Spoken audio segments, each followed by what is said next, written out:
me. Like I have a need to want to be in control. Sydney, for example, she's my insecurities. You know what I'm saying? Like Sydney, she didn't come from anything. She really doesn't know a lot, but she looked into everybody else's life so that she could create the persona of herself. That has been me. I am totally guilty of looking into other people like, how am I supposed to behave? Because I didn't really have a good example of that. Right. Mitch, he is, to me, he was strong, but at the same time, he was flawed, and that is me long.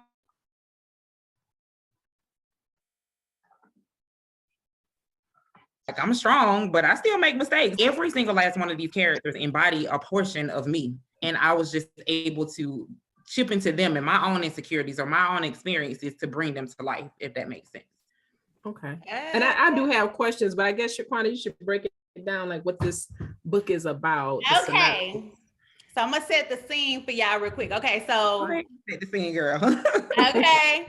So the book start off. These books be getting me so hyped, y'all. Okay. So the book start off with this guy and his woman shopping, right? I think it was in a Gucci store. Was they in Gucci? That was in the Gucci store. So they in I don't know how Tia Ghetto Butt got a job in a Gucci store. But girl, they in the Gucci store and they shopping. And the girl behind the desk, the checkout person, I can't think of her name. I can't think of what it's called. The clerk. I don't think you know that. Mm-hmm. So she behind the counter and she looking at the guy and she like, I know him. Or he looked familiar, right? Mm-hmm. And he looked familiar. She like, he looked familiar. So then she talking to the girl, whatever. And she like, that looked like my best friend, baby daddy. The best friend is pregnant, okay? That looked like my best friend, baby daddy. But the girl that was with the baby daddy was not the best friend, okay?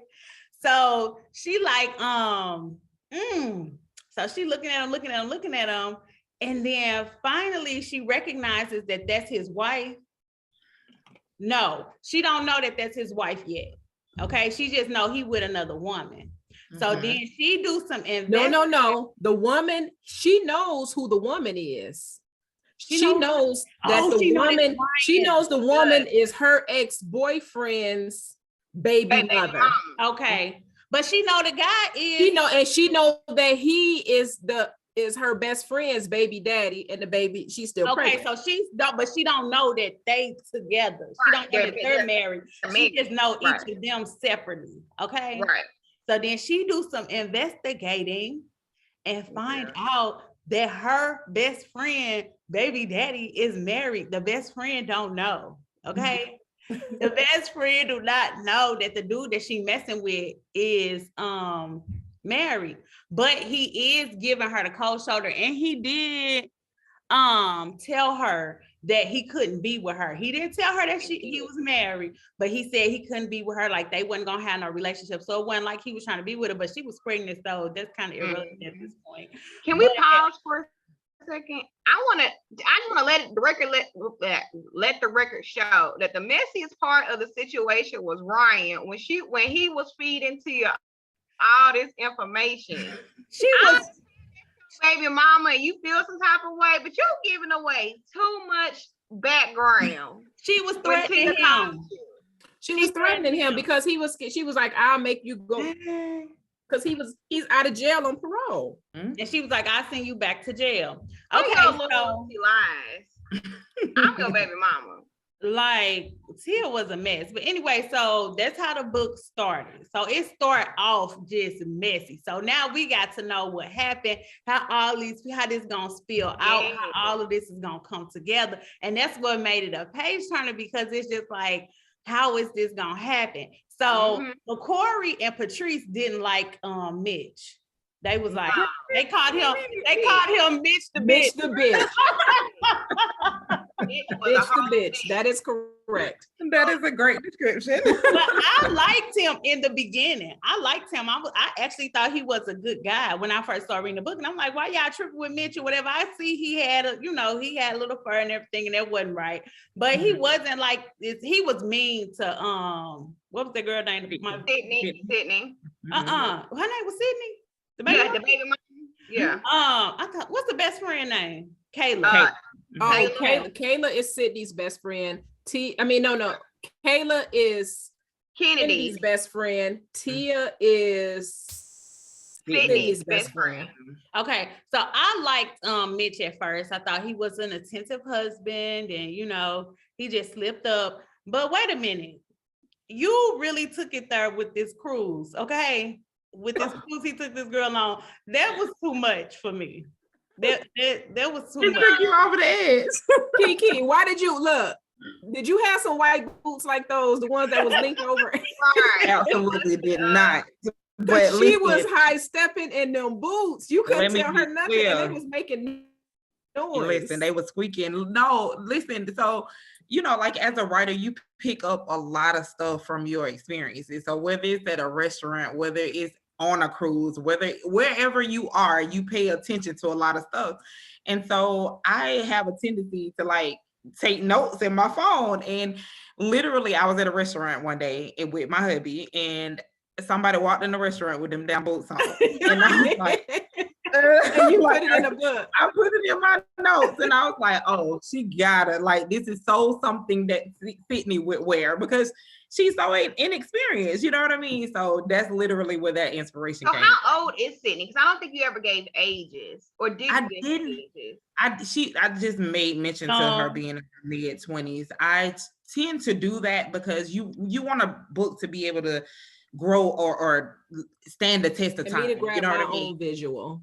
Exactly. So I try to do stuff that I even if I mention the name of a car, I don't try to give it a year. I don't try to give it. So if you are in 2023 and you pick up this book, it can still be relevant. If I say BMW, you like, oh, she got a BMW trucks. Maybe she's driving the X6 or the X7. You know what I mean? And so you can kind of be creative on your own as opposed to dating the book, if that makes sense. You know what's crazy? So Mitch had never cheated on Kennedy. Never. He never had a desire to cheat about her. Right. And the person that he cheats on her with is her. That's a bum. Just really why?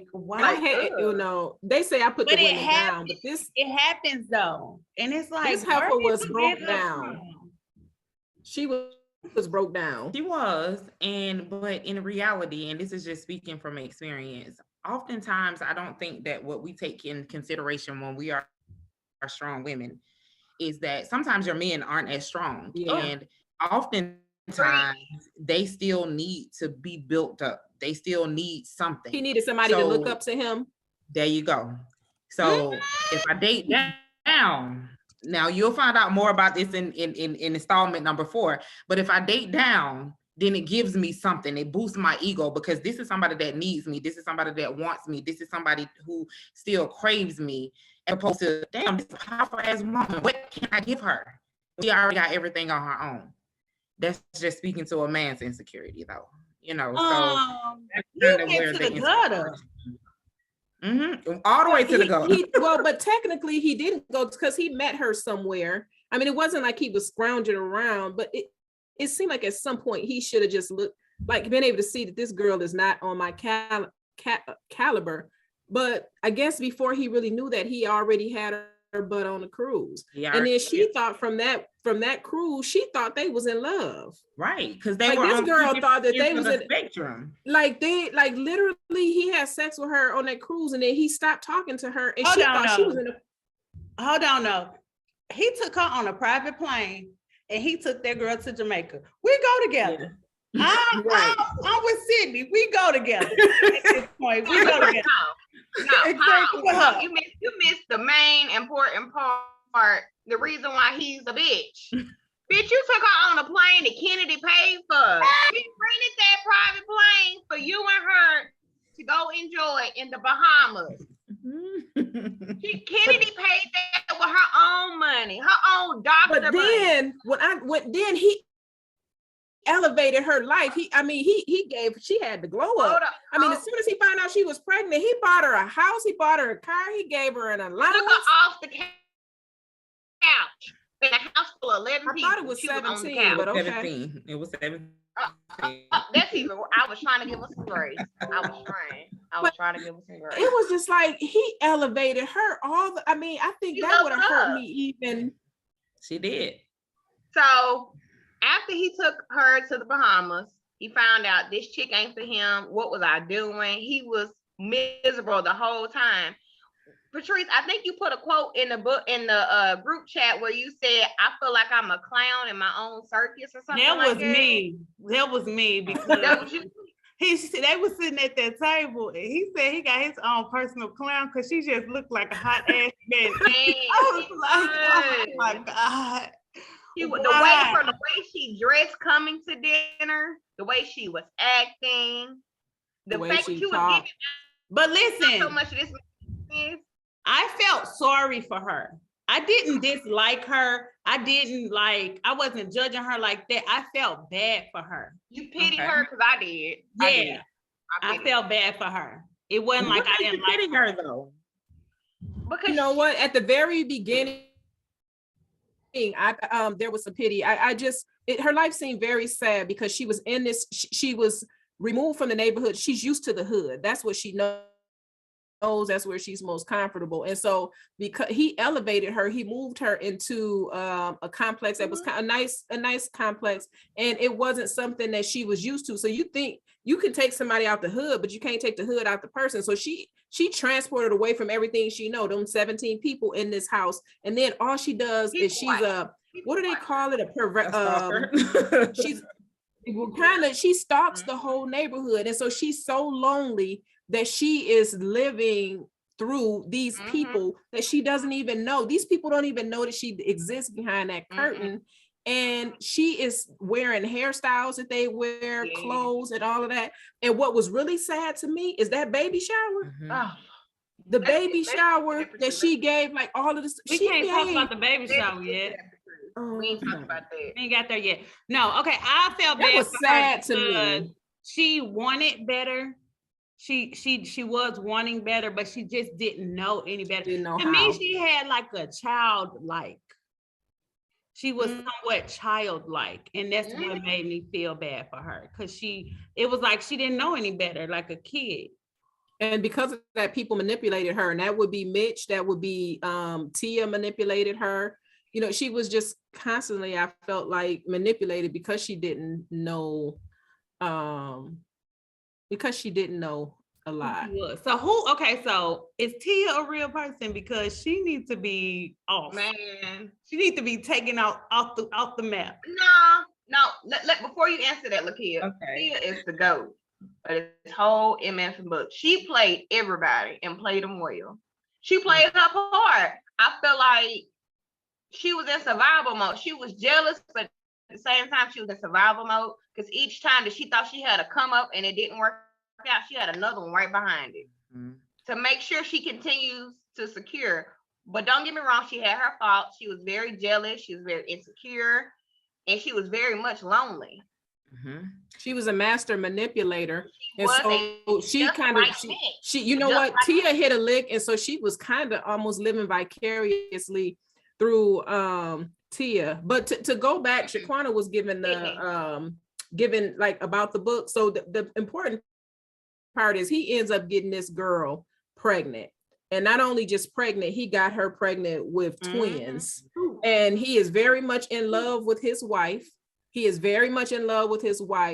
And he doesn't want to hurt his wife. And so everything, all of the hurt and the pain generates from this because he feels like he cannot be honest. He cannot be honest about anything because he feels like it's going to hurt his wife, because she, even though she is a psychiatrist and she is well known, she's almost like in her area of expertise, she's famous. So, but she also has mental challenges as well. And so he is afraid that he don't want to hurt her, but he don't want to break her either. Exactly. We can't hear you, Shaquana. I know y'all can't. I'm just making faces, but that ain't what it was. His ass was scared and he knew he was wrong. It didn't have nothing to do with it. Right. So he was not finna be telling. It didn't have nothing to do with that. He was trying to But if he would have told her sooner, because I'm gonna tell y'all what pissed me off. Okay, That freaking Kayla, I am still trying to figure out. You're gonna have to help me here, Kiki. You're gonna have. Yeah, I think I was more mad at her than I was Sydney and Tia. Because so her husband was right in what he said. Yes, he was. Did down her. Well, hold on. Let's get there first. Let's get there. So we never really talked about Kennedi. Get us back in the car. Let's get back in the car. Lakaii, would you like to describe Kennedi and talk about her character inspiration and how you created her? I know you said that she was you, so if you could give us a little background of Kennedi, that would be great. Absolutely. Before I give you a background of Kennedi, I want to go back and address Sydney because that was initially the topic of discussion. I want you guys to imagine, like I said, all of these people are loosely based on me as a person. I grew up tough, like in a very rough environment. I was trying to find myself at all times. I looked to other people. There were so many insecurities. I didn't necessarily have that space where it was anybody that was really successful, but they were so unsuccessful till I knew I need to look to somebody else because that ain't what I wanted. And so Kennedi is like a mixture of all of my insecurities. She gives me an opportunity to be able to state how I feel. I'm sorry, Sydney. She gives me an opportunity to be able to state how I feel internally, oftentimes. Even as a 39-year-old woman, I second guess myself. I'm always trying to look for that approval because that wasn't what I was given. So if you're familiar with any type of mental issues or whatever, you know that regardless of how many people are around you are constantly feeding into you, if it didn't come from those people that meant the most to you, your mama, your daddy, all those people who should have been establishing something, you're constantly second guessing, you're constantly trying to prove, you're constantly trying to show up as the person who you've identified as that bitch or whomever. You know what I'm saying? I apologize. I'm not supposed to be cussing. I got to tell all the time on this podcast. Right. So that's who Sydney is to me. Kennedi is, she represents my mental issues. I definitely deal with and still do from time to time depression, anxiety, all of those type of things. These things are really real in the Black community. I don't really talk about it because even growing up, it was all told what goes on in your house stays in your house. If you tried to go to therapy, you were looked upon as bad or whatever. So go to church. For me, go to church. You better believe, you better pray it off of you because it really don't exist. And you better not say nothing about it. You know what I mean? So for Kennedi, I get an opportunity to really just express what that feels like when you've been suppressed for so long. Like, of course, in this story, she had PTSD. I don't have that, but I did a lot of research on it because honestly, the experiences that I've been to could very well lead to that, because when you hold it all in, when you're trying to save face, when you're trying to appear how you feel like people want you to appear, it breaks you down on the inside. You know what I mean? And so I actually, when I started college, I was like, I'm going to be a psychiatrist. I had a kid. I got a 21-year-old and a 5-year-old. My 21-year-old said, you need to make some money so you can take care of me. So I slipped all that into a business degree and hurry up and elevated myself. But at heart, I literally want to understand the brain and how it actually works, because in a lot of our relationships, if we really pay attention, people be crazy as hell. You know what I'm saying?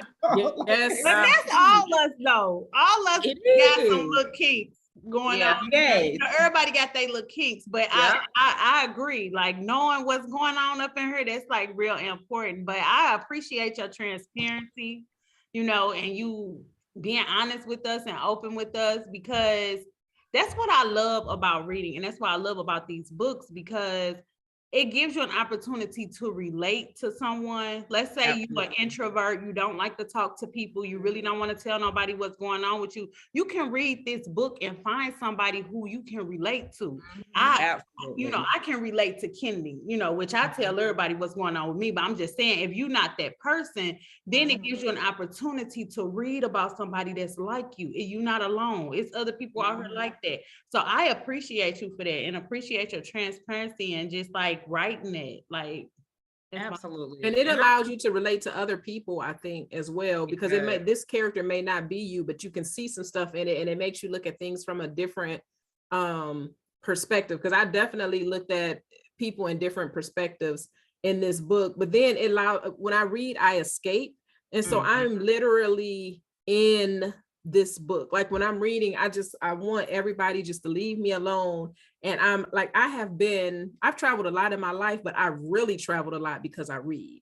And so if they're in Paris or they're in, I haven't been to Newark, New Jersey, but I've been there because I read and I can talk about it. And so when I walk in a room, I can have a conversation with almost anybody because I read.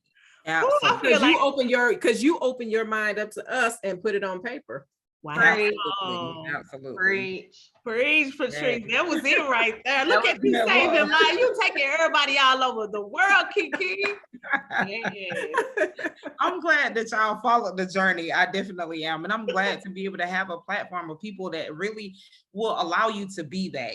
Like one thing about me is I want to be authentic in any setting that I'm in. And of course, I'm self-published or whatever. So I was like, you know what, shit.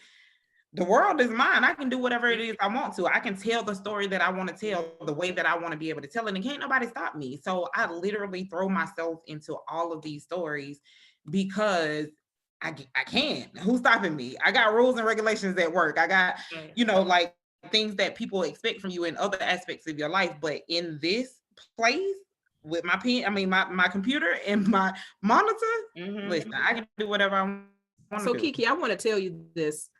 Like you said you're self-published, but I was mad at myself. Lakaii brought this book to us, and then her and I talked offline. We talk in our chat all the time, but I was like, we Lakaii, you got to get her, because Lakaii found your book, but I'm like, you got to get her because we want to talk to her. But when I was mad because I had never seen your books before. Like we read everything. We've been on a search. Like we got to find some new authors. We got to find this. But I have different, like on social media, I'm friends with different reading groups. I friend every author that I read, all of them. I couldn't find you. And I was just like, I want the world to know about you, because we've got some people that we consider up here. And I think with us, like you're up there with our authors. You are. And so we just three girls who met each other through our love of reading, but we read top. We got a certain kind of book we like, but we have our favorites that are just like, and you are there. And I'm like, how do we not find you? How do we not know about you? I'm like, you need to be in the suggestions. I don't know how we make that happen, because everybody needs to know about you. Like that. Our own her, we gonna share it. We gonna that fourth installment that you got coming, girl. Pump it up. We got you. Lakaii was saying, y'all had that conversation, and she told us what you were saying and stuff like that. And I wanted to touch on that at the end. So now we're gonna get back in the car, right? And we got her on her crying and stuff. Wait, we gotta finish. I don't understand. Like literally, when I want to be the top tier, that's what I aspire to be, and I know that I'm great. But like I was talking to Lakaii earlier, I'm a writer at heart. The marketing portion, all of that portion or whatever, like, I don't get me wrong, I sell books, don't get me wrong, but at the end of the day, I'm not where I want to be, because I haven't figured out that algorithm. I haven't figured out how to reach my target customer. Where are they? Because I'm so embedded in the writing part of it. So I need a team of people. I do, you know what I'm saying? And I need people to write reviews, and I need people to make suggestions. And I need, when y'all are in y'all chat groups or whatever, I need my name to be mentioned. Yes. Reviews and stuff, get it popping. Exactly. But I need people to know about you. I need people to know. I need to know about me too, but I know that I also have to step outside of my comfort zone and really just give that part, like the same energy that I'm putting into the literature, I have to put into the other portion. And like I said before, like that's not me, but I need, at this point in this career, I have to go ahead and start hiring other people who are a 10 at their job, because I feel like I'm a 10 here. I ain't a 10 in those other areas, but in order for me to reach the level of success that I need to be, I gotta be able to employ other people to bring them on to reach the levels that I'm not able to do on my own. And that's just literally why you're not seeing me everywhere. Okay, well, that is a good segue to go into our sponsors for our Black Girl Book Club podcast. Is sponsored by the Sava Group. The Sava Group is a systems and operations firm. And what we do is we help moms get their life back by introducing them to systems and automation. Absolutely. Hey, I love the plug. Yeah. Drop the link. So drop the link in the comments and all that. Anyway, so we getting back in the car, y'all. Okay. So Yes. Mitch got this baby mama. His wife do not know about it. Okay, so he doing all this sneaky stuff and stuff, right, y'all? He talking about he got to go on a trip and he just acting all weird. So Kennedi, his wife is like, I know, she a psychiatrist, okay, y'all? She talks to people all day. She listens to people's lives all day. I know you lying to me. Tell me what's going on. And if you tell me what's going on, we can work through it. But if you keep lying to me and I find out, I'm gonna end the shit out of your ass. It's gonna be worse. He still did not tell the truth. No, he would not tell the truth. No. He did this, y'all. He did this, y'all. Deny. Men do not cheat. Who said that? Patrice He had a way out. Deny. Look, the babies that came out. He like, I ain't fuck her. He's like, you got twins. He put the shade on her, Patrice and Shaquana from. Let me tell you, Kiki. I knew it was some funky stuff going on with that doctor. Yeah. Oh, let's talk about that. That has to happen for real. I know I'm that sure happens. it do. Absolutely. Them are not his babies. We don't know that Not shit. his She babies. ain't told us that. Anyway, so The Corey, you haven't read Boundaries, but we can't talk about boundaries in this part. okay, so Them ain't he his got a babies. blood test. Okay, she said she was pregnant. This was kind of funny too. He got that blood test. He was like, I don't care if she gonna die getting the paternity test. We get that paternity test. He was like, I don't care if she died. They was like, it's all these risks. It's risks with the paternity test and she pregnant. So he said, I don't care. We need to go right now. Send us time. Not trying to hear none of that. We going. He did not care. He was like, He look, did this not care. happening today. Okay. You do. I don't care if she died. Oh, crazy. Now we get that paternity test. And he got the paternity test, and the paternity test came back that them was his babies. But I knew it was some funny stuff going on with that, especially with how that doctor was acting. Is it Dr. How she Young? was acting, Dr. Young, how she was acting. She was acting kind of suspicious, like she was on slick stuff. So look at Kiki, she don't want to tell us what Dr. Young got So going y'all on. really It's feel gonna like be these the babies next not his? Y'all Them don't, kids ain't his. you don't think so? No. So let me ask you a question. Do you not feel like the babies aren't his because you want him and Kennedi to work, or because of the shadiness of this doctor? Like what? Let's talk what's about giving you that. Let's talk about that. Okay, so I wanted them to be together because I be wanting people just like to be together. You know, like why we just can't be together. Right. Why But can't we all get I along? was so proud of her. Like it literally brought me to tears that she chose herself.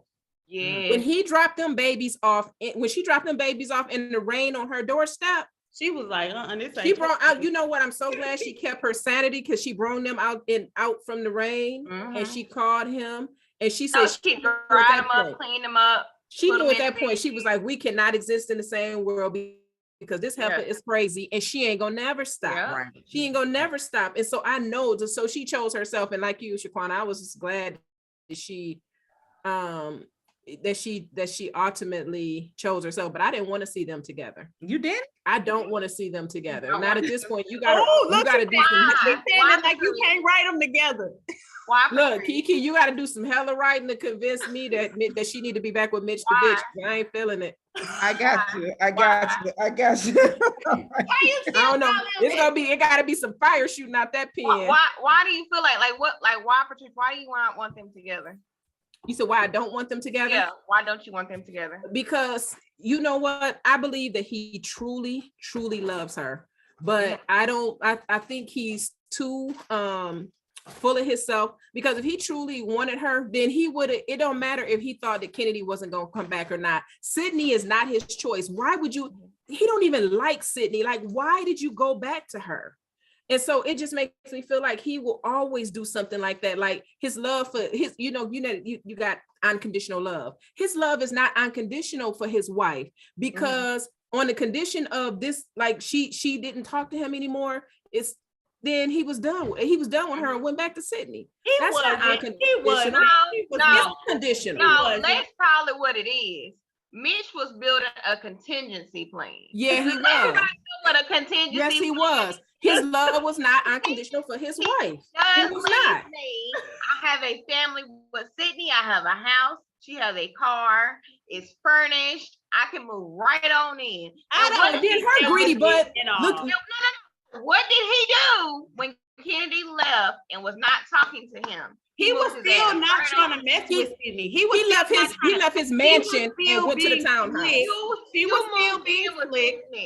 She was still being slick and was like, she needed him over there with the babies and she needed a nanny and all this and that. And then she started dropping it down low on him. So she was still trying to slick. She was being slick over there. You telling me you couldn't push her off? You telling me that you couldn't fight it off? For the sake of your wife, for the sake of you loving and that man was stressed out.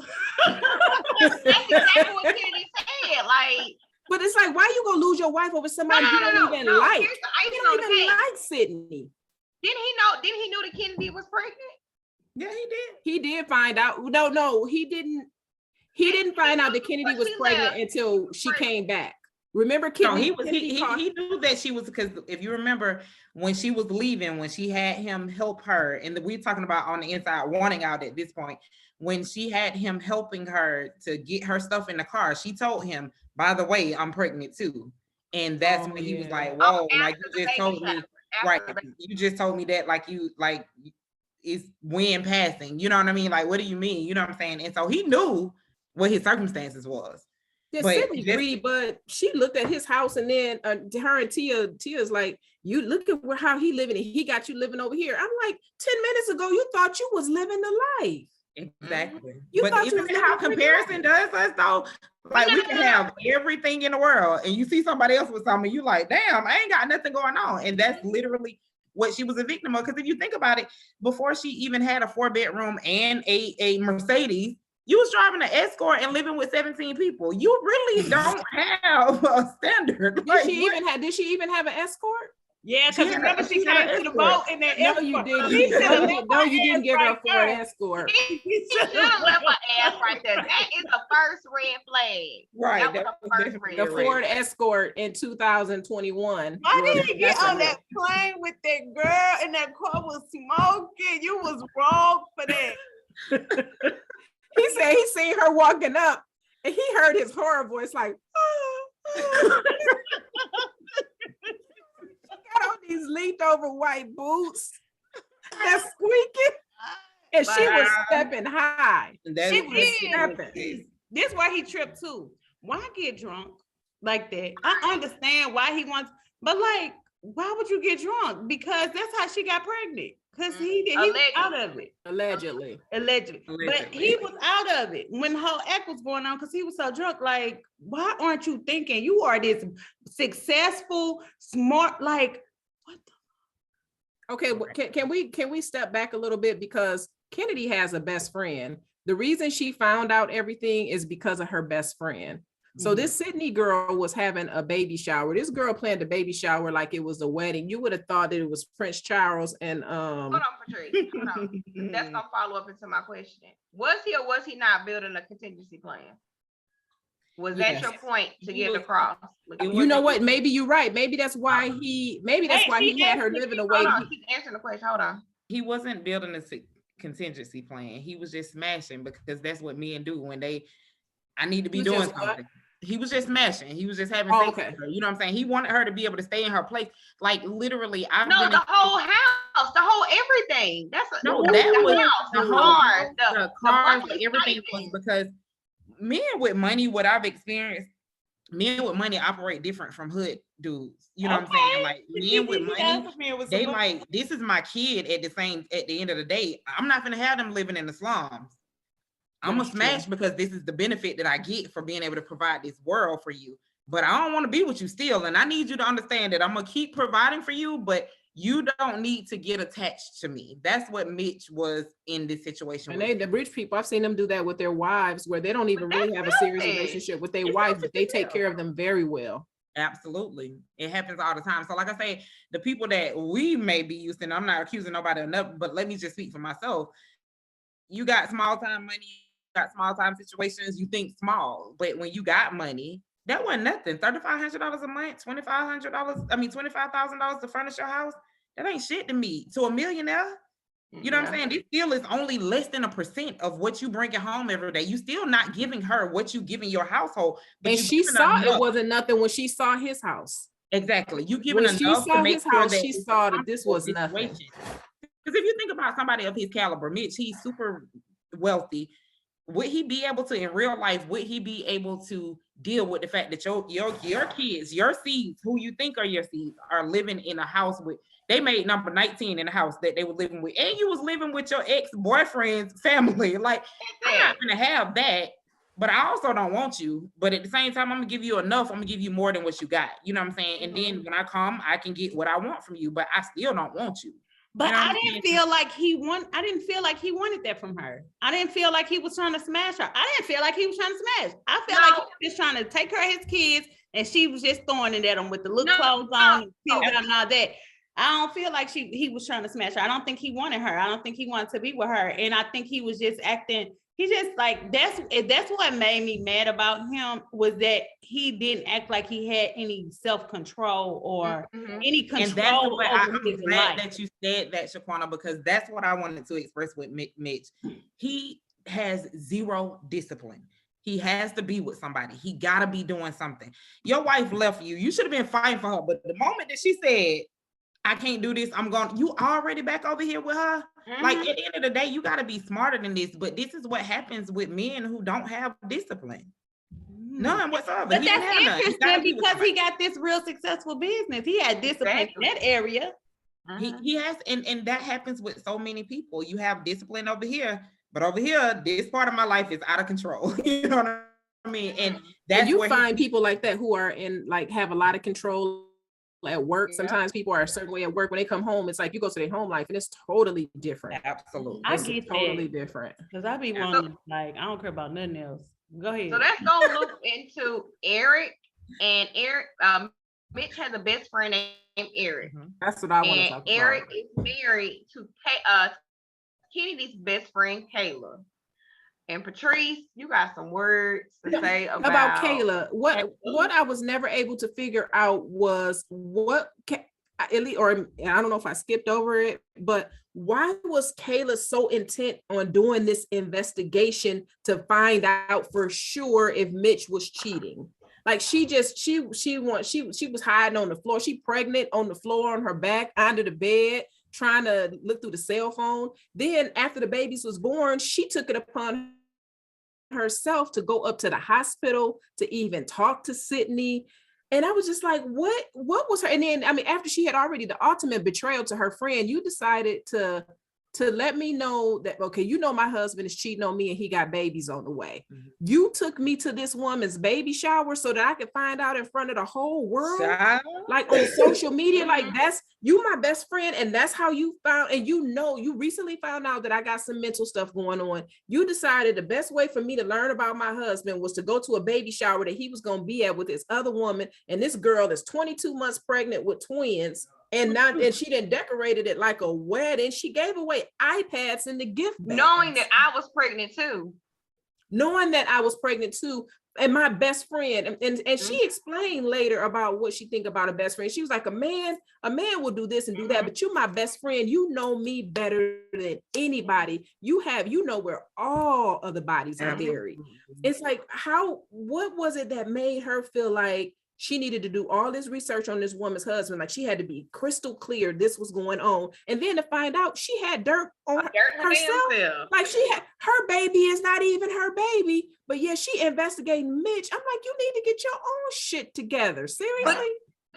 But Kayla had some mental issues too. I believe that she was a little touched by an angel. Yes, ma'am. And the reason why I say she was a little touched by an angel is because of her mannerisms, for one, the way that, you know, she upheld men or fathers or husbands, you know, to a certain degree, and to the point where she had to put herself down or dim her own light for her husband to shine.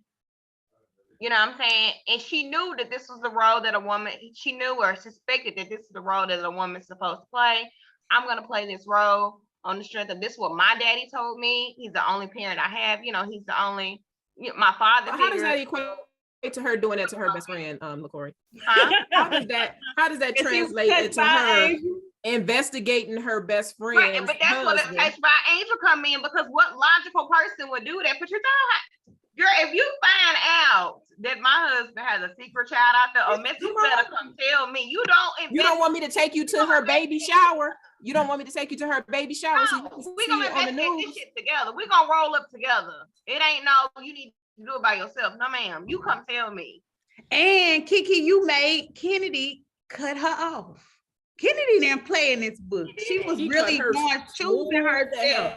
She cut her off after that. Like, that was dirty. I don't know what your angle was, but it was dirty, and I'm not messing with you no more. And that was just that, or whatever. So Kennedi was a bad bitch. And I was pissed off the way that affected Kennedi, because even though everybody, the news knew everything that this did, you know, what happened to her, and it was horrible, but yet they were trying her, like she was in court about slapping him. Yeah, she should have smacked him. She should have shot his ass. No, or at least tasered him. She should have tased the shit out of him. Who tripped me out the whole book was Poe Eric.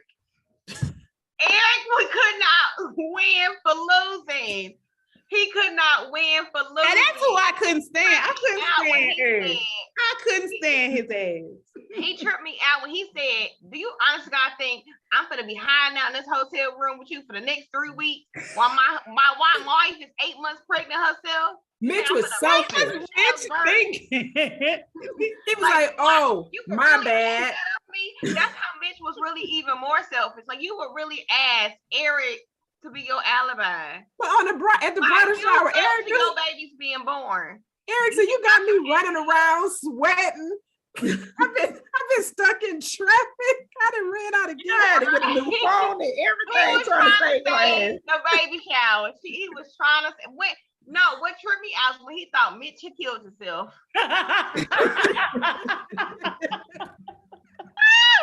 Poor Eric. Okay, now it is Poor Eric now, because he was. Ain't nothing about Eric's chauvinistic ass. Like, no, not nobody studying him. All he wanted to do was be a family man and take care of his wife. All he wants to do is be a controlling asshole. That's what he wanted to do. No, but he knew his wife had a wild feather up her ass. Right. That's all he wanted to do. He wanted to take care of his wife. But what broke my heart, ultimately, outside of the whole Kennedi and Mitch situation, is when Kennedi had to take Kayla shopping to buy her some new clothes or new whatever, because she knew that her husband was not going to give her the money to spend on her own.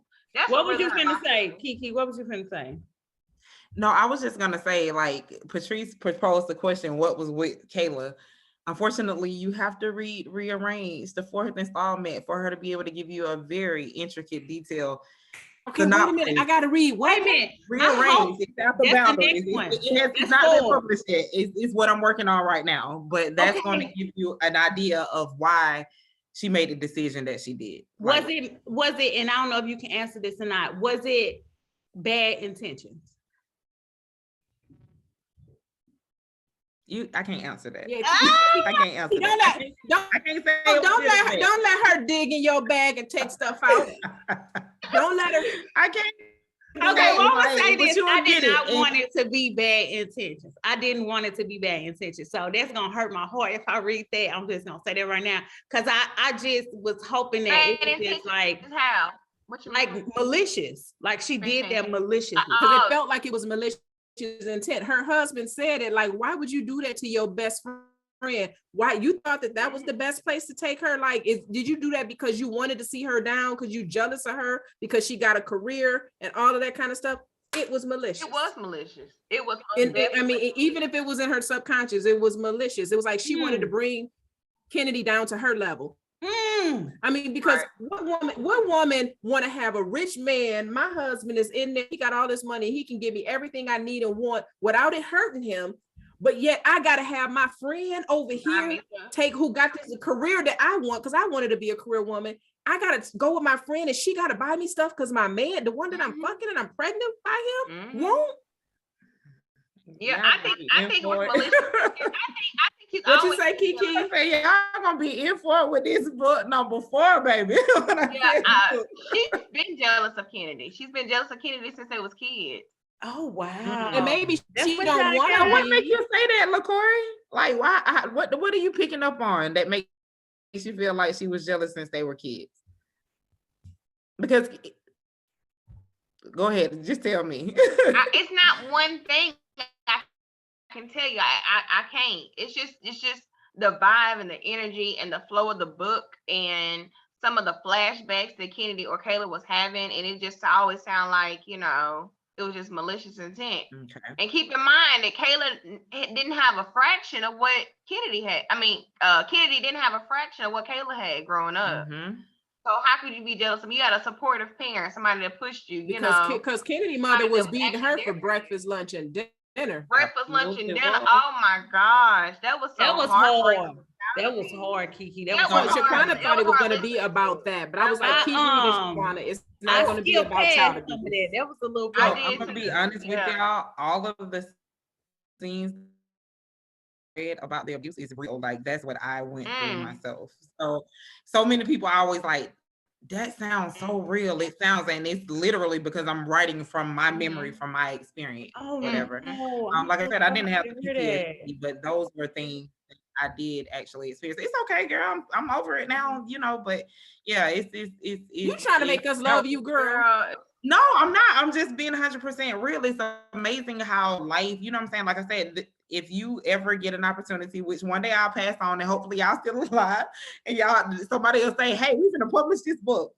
You'll get to see, like, that was the purpose. I was in therapy because of the abuse that I had been through, and being able to deal with that without being able to, without just resorting to medicine all of the time, being able to process it, you know what I mean? And stop allowing myself to go through certain things because of what my history was. Like I said, it was really, really, really, I have to have a whole nother podcast with y'all in order for me to be able to explain the things that I went through. But that's why I was there in the first place. Can I tell you something? So every author that we have had on the show, minus one, had like they have been a supporter of therapy. Mm-hmm. It's like that's always a comment. Besides one, and I don't know if we just didn't hit on it or whatever, but yeah, everybody but one has like they believed in therapy, and we always think that they're therapists, like that was their job. Are you a full-time writer? I am not. I am actually a senior product manager full-time, and I write part-time, which is another reason that I can't keep up with everything, because these things are like literally is 10:03 at night. When my family is asleep, I'm out and I'm writing. That's when I spend my time doing this, because I have to have a living. You know what I mean? To be able to support my family. And don't get me wrong, I've sold books, I've done all of those type of things, but I'm not making the revenue right now to retire completely. So it's great second income, but I definitely work full time. Well, you're gonna get you're gonna make it. Prayers. For these authors, we're gonna get Kiki on the map, because she so we did on the, say it again. Somebody say that. On the inside looking out, and on the inside looking out, and on the inside trying to get out, getting out, wanting out, wanting out. Okay, that be tripping me up, yeah. Okay, on the inside looking out, on the inside wanting out. Right. And those were good titles, and I'm gonna tell you why. Because Kennedi was trapped in her mind and wanting to get out. She was on the inside of her mind looking out into, the world, but couldn't get out there. Mitch was inside of a horrible relationship or a horrible situationship with Sydney and wanting to get out. Like, he can't get out. Like, if he would put his selfishness aside, he could get out. See, I feel you, Lakaii, but I feel like on the inside looking out was Sydney. Like, she was the one. She was I can't think of the word they call a voyeur. She was a voyeur. Sydney was a voyeur.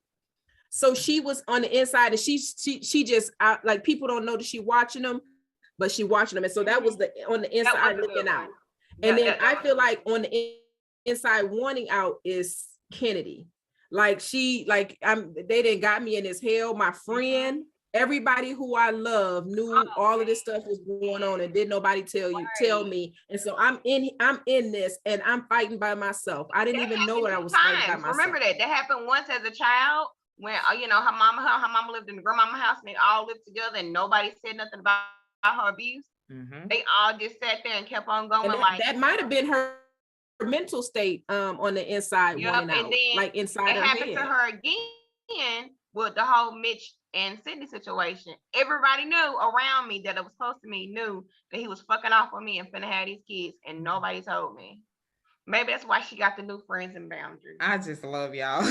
Like, seriously, literally, when I thought about those titles, on the inside looking out is because how often are we so closely connected to our situation that we don't see past it? You know what I mean? So we looking out, but it make everything that we're doing makes complete sense to us because we seeing it from one lens. Whereas your friends can be like, girl, he beating on you, he's stealing your check, he doing all of this, and you still see it because you're so close to it.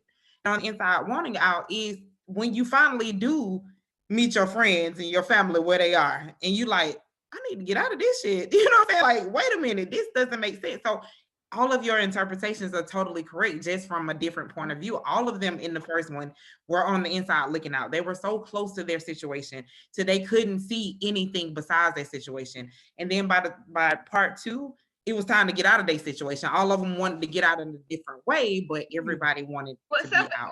So then you have boundaries, which I know everybody has not read, but what I do ask is, now boundaries, and I told LaCoria this, boundaries is my whole heart. On the inside looking out was my first start. It was getting into it. It was getting my feet wet. It was like, hey, I'm actually an author. I wrote this book. On the inside wanting out was creativity, because of course, by the time, like, I don't know if you noticed, but on the inside looking out came out in 2012. On the inside wanting out came out in 2018. 2012 Kiki and 2019 Kiki, it's completely two different people. Me and Shaquana discussed that. Like, you could see the we thought 1 and 2 was good, but we were at boundaries. It's like Shaquana said, oh, she in her bag on this one. She in her writing bag on this one. Let me be clear. By the time I got to boundaries, listen, that's a whole nother space. That sermon you wrote, sermon you wrote, girl. Hold on. So let's wrap this one up, because I would like for you to give a summary of boundaries, because we are gonna read boundaries. Okay. And do an actual book discussion on it. Okay. And we will have to get that date together, because we're gonna end with that. But I did want to say, how can we support you? You can support me by writing reviews. You can support me by shouting me out. Tell other people. Buy the book for them if they're not going to do it. I just, like, at the end of the day, like I was telling LaCoria earlier today, like, it's one thing. I know that I suck with social media. I got to do better. That's just one of the goals. And I have sourced her for some additional help, because all of y'all have y'all ear to the ground, and you know what readers want to see. I am a writer. I am a reader as well, but it don't take that much for me to engage. I read the synopsis and read the reviews, and that's how I decide on what I'm going to read next. You know what I'm saying? But also, generation of people, they require more. They want your reels. They want TikTok. They want all, and I'm not engaged in that way. So any help that I can get there, but most importantly, you can't be the only person telling people that I write good books. I need people speaking on me. Like, if I'm just constantly posting and saying, hey, yes, this book is good, but I'm the only person that's saying it, who ain't gonna talk big of themselves? You know what I'm saying? So I need those reviews. I need people to share. I need people to purchase books. Like, hey, you might not, I'm finna send you this to your Kindle. Let me download the Audibles. The Audibles, like, I ain't gonna lie, listen, E. Kane did so amazingly on those Audibles. I listen to those books, and sometimes I'm like, I wrote that. Like, what the hell? Like, I ain't gonna lie to you. Like, listen, she killed it. You know what I'm saying? So, like I said, just speak. If you know somebody, tell them. You know what I'm saying? I'm going to come to the Indie Love thing event in June with you guys, so I'll be able to meet everybody and all of those things. But just speak, talk, share, recommend. After we stop do all being of live, those stay on the call. Stay on. Absolutely, I definitely will. So that's how you guys can support me, and I really appreciate any support.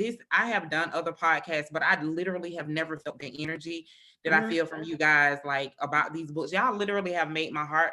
Like, I don't even know if I'm going to sleep tonight, because now I got to get in here and finish and go ahead and add some things that I don't picked up from y'all. Like, literally, I'm so ever grateful. This has been one of the best connections ever. So thank you so much for your support.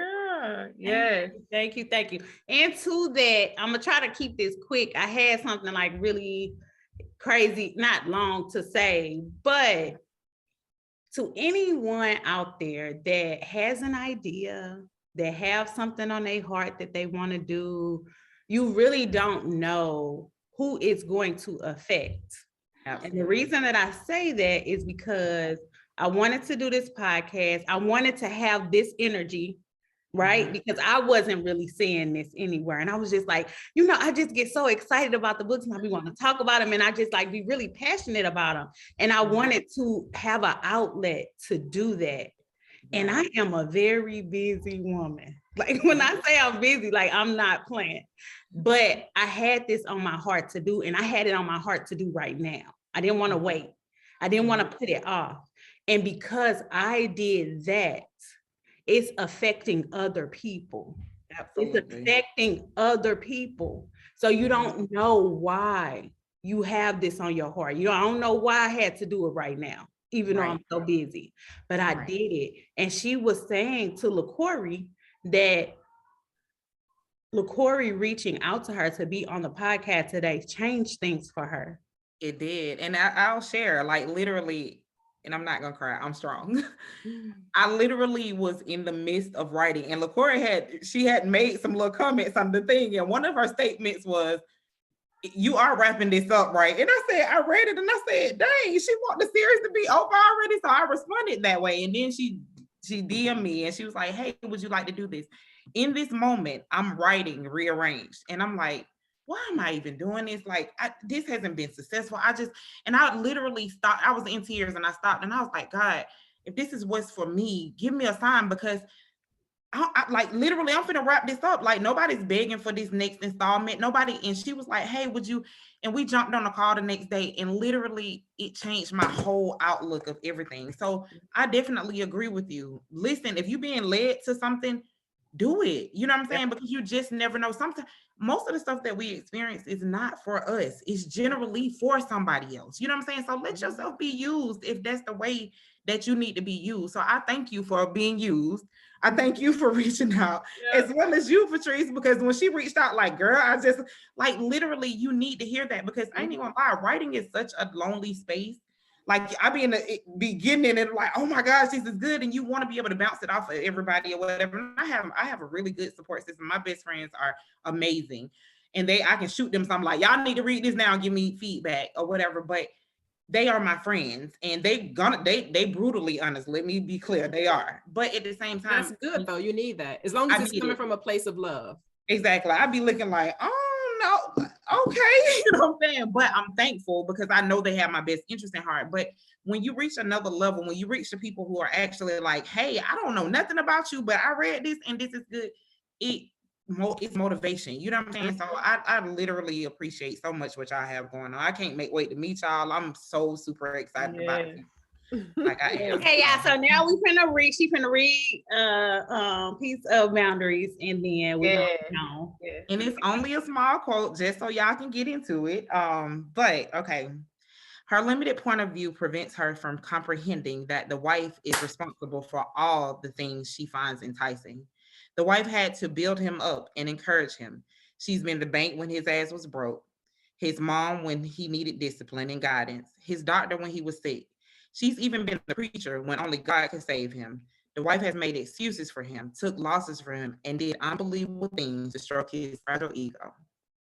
So y'all gotta go check it out to see what it's about. Let me tell y'all, that him that she talking about is a MFer. So go read that book so y'all can know exactly what she's talking about in there. Okay, that spoke to Patrice's soul.